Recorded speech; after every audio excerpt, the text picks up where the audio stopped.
جیسے کہ سائیکالوجی کی ڈیفینیشن میں ہم دیکھتے ہیں کہ سائیکالوجی سائنٹیفک اسٹڈی ہے ہیومن بیہیویئر کے بارے میں اور مینٹل پروسیسز کے بارے میں۔ اب مینٹل پروسیسز کیا ہوتے ہیں؟ ذہنی اعمال جسے کہتے ہیں۔ ذہنی اعمال کو سمجھنے کے لیے پہلے ہم ذہن کو سمجھتے ہیں کہ ذہن کیا ہے، ذہن کی خصوصیات کیا ہیں۔ ذہن آپ فعال ہوتا ہے، ایکٹیو ہوتا ہے، غیر مادی ہوتا ہے، اس کو ہم چھو نہیں سکتے، اس کو دیکھ نہیں سکتے، اس کا کوئی مادی وجود نہیں ہوتا۔ اب آپ کے ذہن میں آپ کے ہر طرح کے ایکسپیرینسز ہوتے ہیں، آپ کے ذہن میں ایک کنٹینیوٹی تسلسل پایا جاتا ہے، جتنے بھی آپ کے ماضی کے یا حال کے ایکسپیرینسز ہیں اور مستقبل کے بارے میں جو بھی خیالات ہیں ان سب کے بارے میں ایک تسلسل پایا جاتا ہے، اور یہ تسلسل اور یہ ربط تب ہی ٹوٹتا ہے جب آپ کوئی حادثے کا شکار نہ ہو جائیں، یا پھر آپ کو کوئی ذہنی بیماری نہ ہو جائے، کوئی بھولنے کی بیماری نہ ہو جائے یا دوسری ذہنی بیماری نہ ہو جائے۔ تو تسلسل کے علاوہ ذہن میں جو ہے وہ ایک وحدت پائی جاتی ہے، یعنی کہ سارے جو اعمال ہیں ذہنی اعمال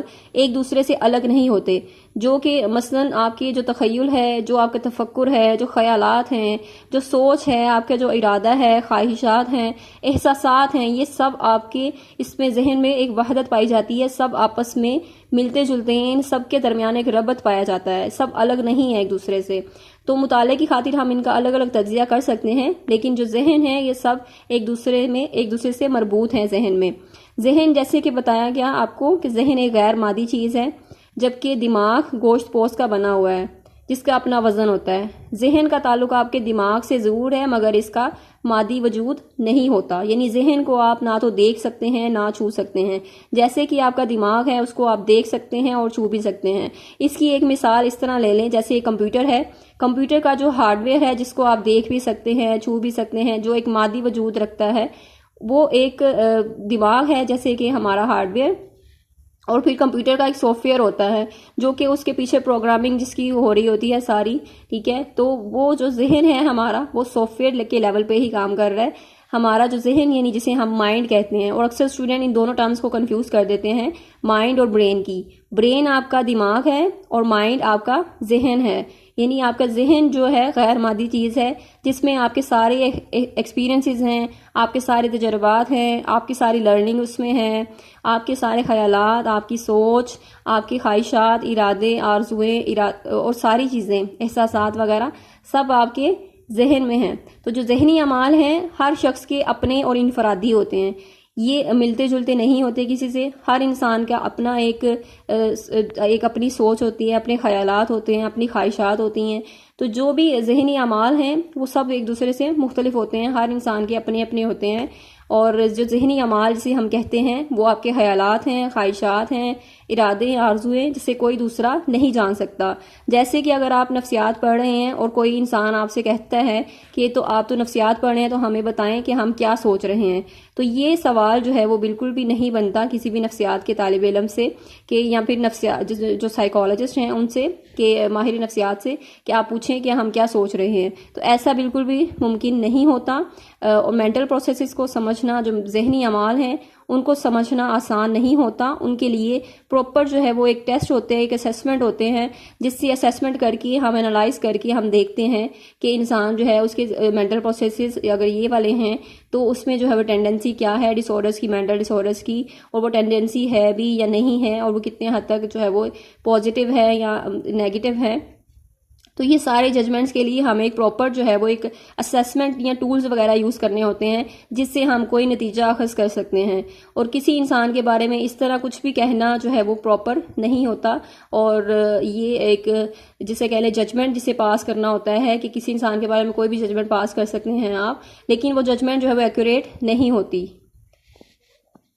اس کے بعد ذہن جو ہے وہ آپ کا ہر وقت جاری و ساری، یعنی اس کے جتنے بھی اعمال ہیں ذہنی اعمال ہر وقت چلتے رہتے ہیں۔ آپ کے ذہن میں مختلف سوچیں آتی رہتی ہیں، خیالات آتے رہتے ہیں جس کو آپ جو ہے وہ سٹاپ نہیں کر سکتے۔ ہماری جو ذہنی زندگی ہے اس میں کوئی وقفہ نہیں ہوتا، ہمارا ذہن ہر وقت کام کر رہا ہوتا ہے، چاہے ہم نیند کی حالت میں ہوں تب بھی ہمارا ذہن جو ہے وہ مصروف ہوتا ہے، اور جس میں خواب دیکھنا اس کی مثال ہے، وہ ساری ذہنی سرگرمی جو ہے وہ اس وقت سست ضرور ہو جاتی ہے مگر رکتی بالکل بھی نہیں ہے۔ اب یہاں پر ٹیچنر کا خیال تھا کہ ذہنی اعمال آپ کے ہر وقت جاری رہتے ہیں بلکہ بدلتے بھی رہتے ہیں۔ اب ذہنی اعمال کیسے بدلتے ہیں؟ آپ کے ذہنی کیفیات میں تبدیلیاں آتی رہتی ہیں، یعنی آپ جو سوچتے ہیں، جو آپ کے خیالات ہیں، ان میں تبدیلیاں آتی ہیں، آپ کی خواہشات ہیں ان میں تبدیلیاں آتی ہیں. اور یہ تبدیلی کیسے آتی ہے؟ یعنی آپ کچھ بھی سیکھتے ہیں، کوئی نئی چیز سیکھتے ہیں جس سے آپ کی سوچ جو ہے وہ بدل جاتی ہے یا آپ کی خواہش بدل جاتی ہے، تو وہ چیز جو ہے وہ آپ کی لرننگ کا ایفیکٹ جو ہوتا ہے وہ آپ کے ذہن پہ ہوتا ہے. آپ کی ذہنی کیفیات اس طرح بدلتی رہتی ہیں. اب کچھ جو ہے سائنٹسٹ نے اس پر جو ہے وہ تنقید کی تھی کہ ذہن یا ذہنی اعمال کی جو اسٹڈی ہے یا اس کا جو علم ہے نفسیات میں وہ کتنا جو ہے وہ مشکل ہے. اس پہ کچھ اعتراضات کیے گئے تھے جس میں تنقید اس پر کیا کی گئی تھی کہ ذہنی اعمال کا مشاہدہ جو ہے، یعنی آبزرویشن جو ہے مینٹل پروسیسز کی، صرف ذاتی طور پہ کی جا سکتی ہے. یعنی آپ صرف اپنے بارے میں بتا سکتے ہیں کہ آپ کیا سوچ رہے ہیں، آپ کی کیا خواہشات ہیں، جبکہ کسی دوسرے انسان کے بارے میں آپ براہ راست اس کے ذہنی اعمال کے بارے میں نہیں بتا سکتے. اب ذہنی اعمال چونکہ آپ کے ہر وقت جاری ساری رہتے ہیں، اس لیے ان کی پڑتال جو ہے، ان کی تصدیق نہیں کی جا سکتی. یعنی آپ اس کو چیک نہیں کر سکتے، آپ اس کی ویریفیکیشن نہیں کر سکتے. اگر آپ کسی ذہنی اعمال کو اسٹڈی کر رہے ہیں کسی انسان کے بارے میں، اس کے آپ اسسمنٹ کرتے ہیں، اس کو انالائز کرتے ہیں، آپ اس کے ٹیسٹ وغیرہ کنڈکٹ کرتے ہیں، پھر آپ چیک کرتے ہیں اس کی پرسنالٹی کو، اینڈ دین کچھ عرصے کے بعد اگر وہ دوبارہ جو ہے وہ انسان آپ کے پاس آئے تو آپ اس کی وہ پرانی والی جو ہے وہ اسسمنٹ نکال کے اور اس کو جو ہے وہ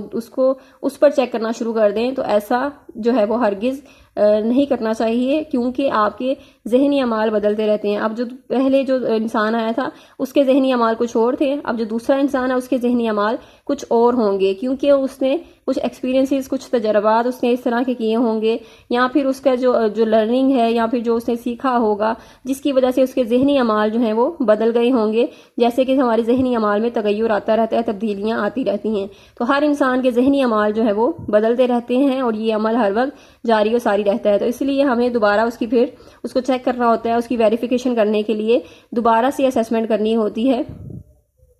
اور ذہن بھی جیسے کہ روح کی طرح غیر مادی ہے، اس کا کوئی وجود نہیں ہے، اس کو دیکھے اور چھوئے بغیر اس پر انسانی تجربات نہیں کیے جا سکتے. تو یہ سب سے بڑا اعتراض تھا اس کی ایک ڈیفینیشن پر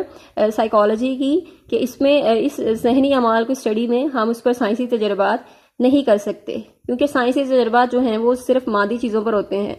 تو اگر نفسیات کو ذہنی علم کہا جائے تو پھر حیوان، بچے اور ذہنی مریض اس کے دائرہ کار سے خارج ہو جائیں گے. وہ اس لیے کیونکہ جو حیوان ہیں وہ اپنے ذہنی اعمال کو بتا نہیں سکتے،